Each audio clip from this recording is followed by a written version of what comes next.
Salut à tous, bienvenue dans le JTech, le JT High-Tech, chaque samedi sur le web. Salut François. Bonjour Jérôme, voilà un JTech qui est réalisé depuis la plage, enfin pas tout à fait mais pratiquement.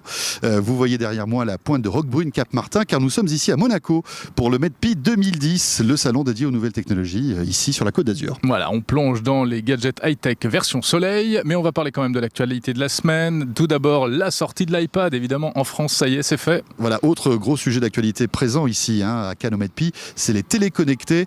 On en parlera avec notre invité tout à l'heure. On va s'intéresser aussi à des choses très concrètes pour la maison, les technologies réseau avec du nouveau dans le CPL. Et puis, tiens, puisqu'on est au MEDPI ici, que ça regorge de gadgets, petit déballage justement de produits high-tech qui nous ont bien plu et qui sont parfois très innovants. Soyez les bienvenus, c'est le JTech.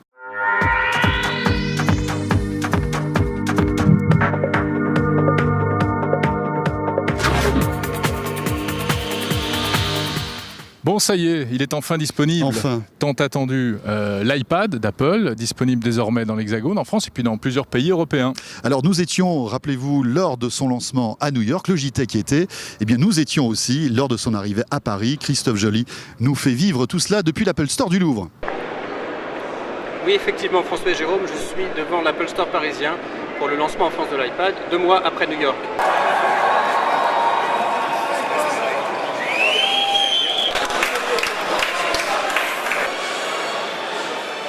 On est loin de la folie new-yorkaise d'il y a 2 mois. Les allées du centre commercial du Carrousel du Louvre semblent bien désertes. Une demi-heure avant l'ouverture du magasin, il n'y avait pas grand monde dans les allées. Et la file d'attente a toujours été raisonnable. Pourquoi vous vouliez être parmi les premiers ? Je sais pas, je pense que ça fait partie du folklore local de répondre à la stratégie de communication d'Apple et d'être dans le délire de la file d'attente, être patienté en musique, en chantant et en étant le premier à avoir l'objet. Après ça va pas changer ma vie, mais au moins je l'ai. Je suis arrivé à 5h du matin et là il est 8h15 et je vais aller bosser parce qu'il est vendredi. Vous êtes déjà très équipé Apple, vous êtes un Apple fan ? Pas du tout, alors je détestais Apple et je me suis totalement laissé avoir par la stratégie de communication d'Apple. Et donc quand j'ai vu l'iPad, je me suis dit ah ouais ça a l'air bien, donc voilà, c'est pour ça que j'ai fait ça à fond, je suis venu en premier dans la file d'attente et je suis venu en premier chercher mon iPad, voilà. Ça vous a coûté combien ? Ça m'a coûté 569 € parce que j'ai rajouté des petits accessoires avec, voilà. Vous allez vous en servir pourquoi ? Pour échanger beaucoup de données sur internet, parce que je trouve que c'est l'outil qui va aller bien, notamment sur les réseaux sociaux, Twitter, Facebook, et puis les photos, l'échange, le partage, voilà. C'est essentiellement pour des raisons professionnelles et par crainte de la pénurie, parce que je voulais le modèle 64 Go, je pense que c'est celui qui va partir le plus rapidement, et vu ce qui s'est passé aux États-Unis et ailleurs en Europe, en tant que consultant indépendant, je ne voulais pas attendre plus longtemps, quoi. Donc, voilà. Vous allez en faire quel usage ? Essentiellement professionnel, ça va remplacer un ordinateur portable qui est assez lourd lorsqu'on part en conférence ou lorsqu'on est chez le client à transporter à longueur de journée pour l'édition de documents, la création de présentations, présentation client et ce genre de choses. Il y a un usage professionnel très intéressant à faire avec. Et puis bien sûr après le fun, perso, tout ce qu'on a entendu à la télé et dans les médias. Mais c'est avant tout un usage professionnel. Vous avez dépensé combien aujourd'hui ? 860 €, c'est-à-dire le prix de l'iPad plus 2 accessoires. J'ai acheté un iPad parce que je trouve le concept vraiment intéressant et c'est différent d'un ordinateur, d'un téléphone, donc c'est vraiment un mi-chemin entre les deux et je pense que j'aurai des usages assez novateurs avec celui-ci. Pourquoi aujourd'hui ? J'avais peur d'une pénurie et je voulais découvrir le magasin Apple, donc maintenant c'est fait. D'accord, vous en ferez quel usage ? De la lecture, de quelques applications pour la vie pratique de tous les jours et l'utiliser en déplacement, un peu de vidéo. Vous étiez déjà dans l'univers Apple ? Depuis que j'ai 5 ans à peu près. Christophe Joly, merci. Christophe qui est notre spécialiste iPad. Dès qu'il y a un iPad qui sort quelque part, il y est. Il est fort quand même. On va lui donner un diplôme. Bravo. L'iPad, les tablettes, qu'est-ce que ça va donner en France ? Est-ce que ça va marcher ? Est-ce que ça va être le succès attendu, prévu ? Écoutez le point de vue de l'Institut GFK sur ce sujet. Nous estimons qu'il devrait se vendre entre 400 et 450 000 tablettes cette année. Et on pense qu'effectivement, il s'agit d'un nouveau marché. Après le micro-ordinateur portable, le netbook, micro-ordinateur ultralight, vient s'ajouter effectivement la tablette, qui est un nouveau produit, qui correspond à des nouveaux usages et qui répond tout simplement à une attente des consommateurs qui recherchent de plus en plus le nomadisme et la possibilité d'accéder à Internet en situation de mobilité. Alors l'iPad ici à Monaco, MEDPI, je peux vous dire qu'on en parle. On en parle beaucoup. Évidemment, Apple n'est pas présent. Hein. Bien sûr que non. Bien sûr que non. Ils ont tort parce que c'est très sympa, Monaco. Ils savent pas ce qu'ils perdent. Alors Apple n'est pas là, mais les accessoiristes, eux, sont là par dizaines parce que bien évidemment, tu sais, c'est un peu comme la baleine Apple et les poissons pilotes, les accessoiristes qui sont autour.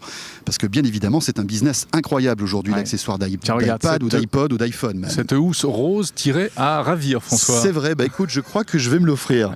Bon, alors le problème pour les accessoiristes, c'est que il faut qu'ils aient le feu vert d'Apple avant de sortir des produits. Typiquement, ça va être le cas dans quelques semaines. L'iPhone 4G va arriver. Pour l'instant, ils ne l'ont pas vu. Voilà, pour un accessoiriste, c'est très compliqué de faire des housses ou des coques alors qu'on ne sait pas à quoi va ressembler officiellement ce téléphone. Écoutez justement le point de vue d'un accessoiriste sur ce sujet. C'est un petit peu la grosse difficulté des constructeurs qui gravitent autour du monde Apple aujourd'hui. C'est de savoir être réactif par rapport à l'annonce d'un produit, être réactif par rapport surtout au lancement du produit, sachant que l'utilisateur, quand il achète ou quand il va acheter par exemple le nouvel iPad, souhaite avoir en priorité une housse pour protéger son produit. Donc on mise un petit peu sur effectivement le form factor qui va être annoncé. Des fois c'est une prise de risque pour les constructeurs, mais il faut savoir tenter, je dirais, pour être certain d'avoir les produits à peu près en même temps.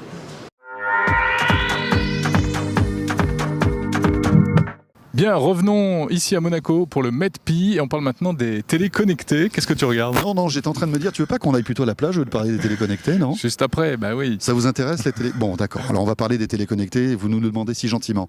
Oui, effectivement, alors la téléconnectée, formidable, tu connectes ta télé à l'internet et tu as toute une foule de services. Évidemment, tous les constructeurs étaient là pour nous présenter ces téléconnectés.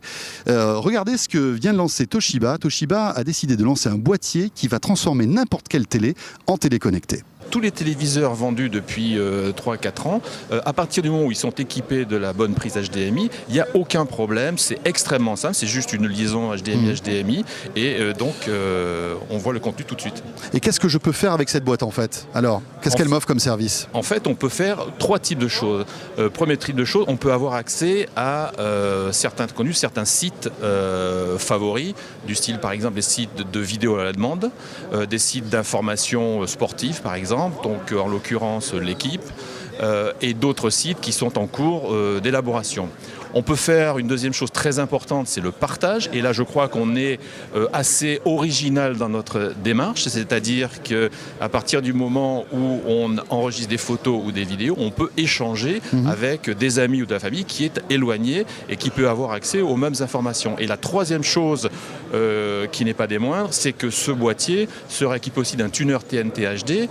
Et au moment où la France est en train de basculer en l'espace de 2 ans de l'analogique vers la TNT, cet adaptateur pourra aussi très simplement permettre aux consommateurs d'avoir accès à la TNT partout.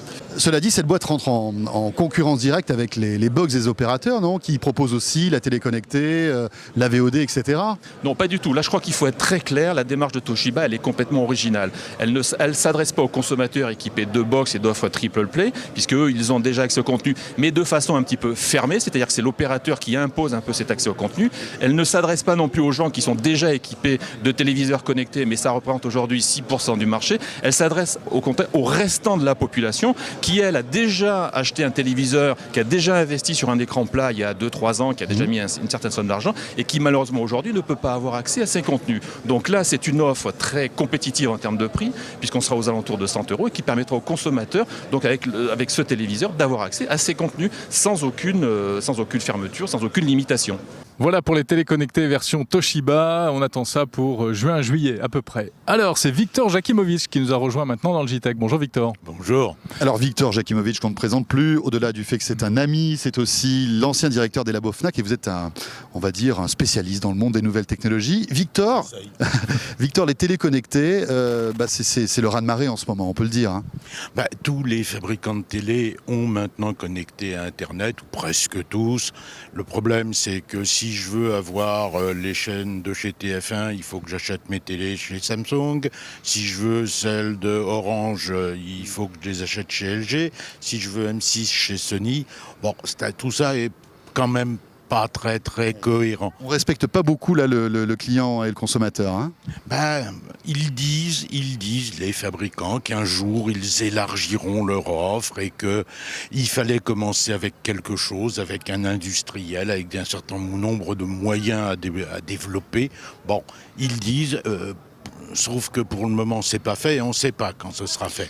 Donc il va se passer, il y a besoin d'un fédérateur quelque part et d'un modèle économique qui permette d'avoir toutes les chaînes, toutes les vidéos, quelle que soit la marque du télé, c'est évident. Alors est-ce que finalement tout ça ne va pas être balayé par la Google TV? C'est l'annonce de la semaine, hein. Google va lancer son concept de télé et web unifié. C'est ça l'avenir? Google joue complètement ce rôle de fédérateur et il y a un modèle économique qui tient la route. Connaît. Je crois que c'est aujourd'hui 70% des ordinateurs qui s'ouvrent sur une page d'accueil Google. C'est pas par hasard. Quel est le problème finalement quand on veut regarder la télé et qu'il y en a beaucoup, voire qu'il y en a énormément, puisque désormais avec YouTube, avec tout ça, il y en a. Bon. Au-delà des chaînes traditionnelles, il y a aussi toutes les web TV dont on fait partie, hein, finalement. Bien entendu. Et la richesse du web. Le problème, c'est le moteur de recherche. Et qu'est-ce que c'est que Google? C'est le moteur de recherche. Donc il ne s'agit pas, quand on dit télé connectée, de dire mon téléviseur, ça fait de l'internet, je vais consulter mes mails. C'est possible. J'ai tapé un mail avec une télécommande, c'est pas ce qu'on a fait de mieux. Ça marche pas bien, c'est pas vraiment opérationnel. Enfin, si, on peut regarder ce mail, mais ça s'arrête là. Par contre, se balader dans les vidéos, chercher où je peux trouver telle image enregistrée à tel moment, etc. Il est évident qu'il faut un moteur de recherche. Google fait ça parfaitement bien. Google a les moyens, à travers la pub, de se rémunérer largement, on peut leur faire confiance, il n'y a qu'à regarder leurs résultats économiques, de rémunérer les acteurs éventuellement qui participeront. Il a les moyens aussi de faire partager ses propres images, qu'il fait déjà dans le monde de la photo avec Picasa ou avec YouTube. Bon. Donc oui, c'est ce qu'on attend. Merci Victor. Alors, tu restes avec nous, on continue dans le JTech, on parle maintenant, on reste dans la high-tech domestique, hein, avec toute la problématique des réseaux à la maison. C'est pas toujours facile de connecter ensemble sa télé, son ordinateur, son iPad, son smartphone. Souvent tu m'appelles à 2h du matin parce que tu n'arrives pas à connecter tes appareils. Ouais. Voilà. Il y a une technologie qui rend pas mal de services, c'est le CPL, les courants porteurs en ligne, c'est-à-dire que vous passez la connexion Internet sur les fils électriques de votre domicile, en fait. Et il y a du nouveau dans ce domaine, avec notamment, tiens, regardez ça, l'apparition d'une petite prise USB sur le CPL. On a eu l'idée de compléter le CPL, donc on expliquera plus tard, mais c'est une technologie qui permet de transmettre de l'information par le câblage électrique. Et ça commence à être bien connu. Et vous avez une imprimante USB, tout le monde a une petite imprimante USB. Le drame, c'est qu'elle est attachée à un PC. Donc si vous voulez imprimer d'un autre PC, il faut transférer sur le PC et imprimer. Avec Cela dit, il y a des imprimantes Wi-Fi aujourd'hui. Des imprimantes Wi-Fi, mais le problème du Wi-Fi, il y a deux obstacles. Il y a d'abord des gens qui n'aiment pas du tout le Wi-Fi. Bon, ça, c'est comme ça, c'est une question de choix pour les aspects ondes, agressivité des ondes, etc. Même si ça peut se discuter. Et deuxièmement, le Wi-Fi, c'est une onde qui se propage pas toujours très bien. Et on a tous l'expérience de Wi-Fi qui marche pas bien. Et imprimer avec une imprimante qui reçoit mal, ça peut être très pénible. La garantie, le CPL est une technologie très fiable, donc la transmission ne posera pas de problème. Et l'idée, c'est tout simplement en branchant votre imprimante USB sur ce boîtier, cette imprimante devient une imprimante réseau, ce qui n'était pas du tout son objectif de départ. C'est une imprimante personnelle et elle devient partageable. Très intéressant le CPL, hein, et c'est une alternative très très très séduisante par rapport au Wi-Fi, hein, qui, on le disait, a ses limites. Victor, on a l'impression que c'est le raz-de-marée CPL, hein, depuis quelques mois. Les limites de Wi-Fi sont très faciles à voir, ça s'appelle les murs.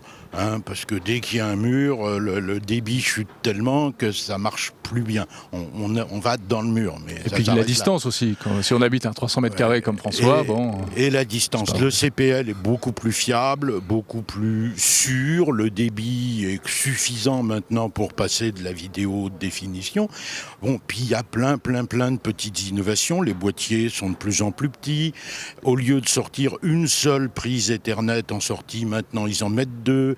ils deviennent système moyen de prolonger le réseau Wi-Fi. Enfin, il y a plein de fonctions qui sont apparues sur ce SMED-Pi, bien sympathiques et qui, à mon avis, vont continuer à doper ce phénomène. Bon, Victor, vous avez fait tout comme nous votre marché concernant les petits produits high-tech. Regardez ce qu'il nous a rapporté là. Alors qu'est-ce que c'est ça? Petite chose, montrez-nous, mon cher Victor. Alors, ce petit truc-là, on dirait un carré de chocolat. J'ai presque envie de le manger. Ou mais une vaut mieux batterie pas de quand même. téléphone. Ou une batterie de téléphone. Je suis pas sûr que ce soit très digeste, faut éviter de le manger. Moi, c'est un des trucs qui m'a le plus emballé dans ce SMED-Pi, qui n'est pas, faut le dire, un très grand salon produit. Le SMED-Pi, un salon de commerce, c'est pas un salon où il y a énormément d'innovation. Mais ce truc-là est un des trucs qui m'a bien plu, parce qu'on a tous maintenant, ou beaucoup d'entre nous, des iPhones ou des téléphones de toute façon sur lesquels on met de la musique, quelle qu'elle soit. On a tous des docks aussi. Pour mettre bon. Sauf que quand je veux mettre mon iPhone sur mon dock, ça pose pas de problème, c'est très facile. Mais quand je veux ensuite changer de titre, y a parfois une télécommande, mais pas toujours. Quand je veux augmenter la puissance, changer des choses, c'est pas commode finalement. Ça, c'est tout bêtement un petit sucre Bluetooth qu'on va coller sur la docking station, et à partir de là, on pourra passer sa musique en jouant à partir de son téléphone dans la poche.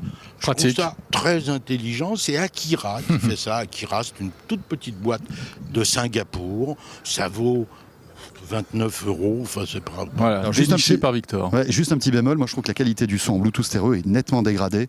Donc on n'a pas la même qualité, on est loin de l'hi-fi en Bluetooth stéréo, franchement, enfin, personnellement. L'autre gadget, Victor, qu'est-ce que c'est que ça? Alors, l'autre gadget, bon, ça c'est une coque comme on en connaît depuis un certain nombre pour iPhone. Elle contient un accu avec une très très grande réserve de puissance. Grosso modo, on fait plus que doubler la puissance de l'Apple, de la batterie de l'iPhone. Ouais. Mais alors celui-là a une particularité, c'est ça. C'est la cellule photovoltaïque. Et oui, le chargeur solaire. Qui permet donc de la recharger par un temps comme ça. Aujourd'hui, en relativement peu de temps. Là, en 15 secondes, là, c'est rechargé, non? Plus que ça, quand même. Tant qu'à transpirer, au moins que ça serve à quelque chose. Voilà. Vous avez vu, il y a un tout petit voyant rouge qui s'est allumé, qui veut dire « je suis en train de charger ». C'est formidable, c'est l'avenir, ce genre de choses.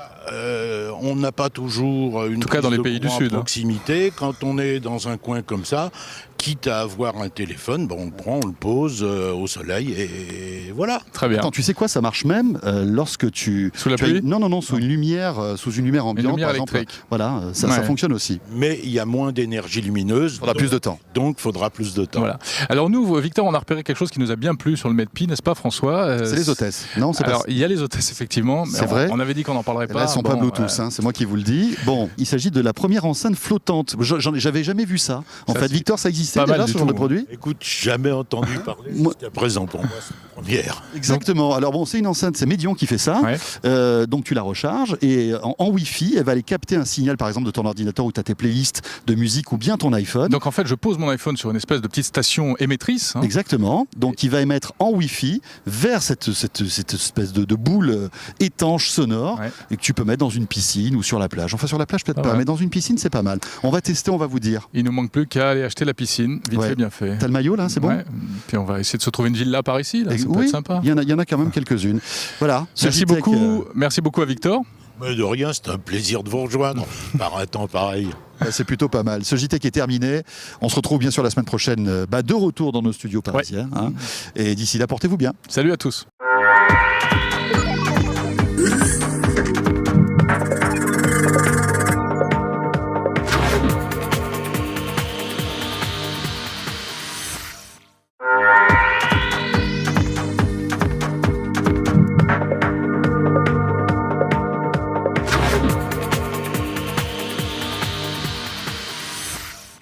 Alors, comme ça alors, Victor, qu'est-ce que tu fais là? Allez, Jérôme. Allez, je t'en supplie. Je t'en supplie, sois bon. Allez. C'est comme tu dis. Faites-moi rien. Tais-toi. Attends. Ouais, gardez-le mal les comiques. Tout va bien. Allez.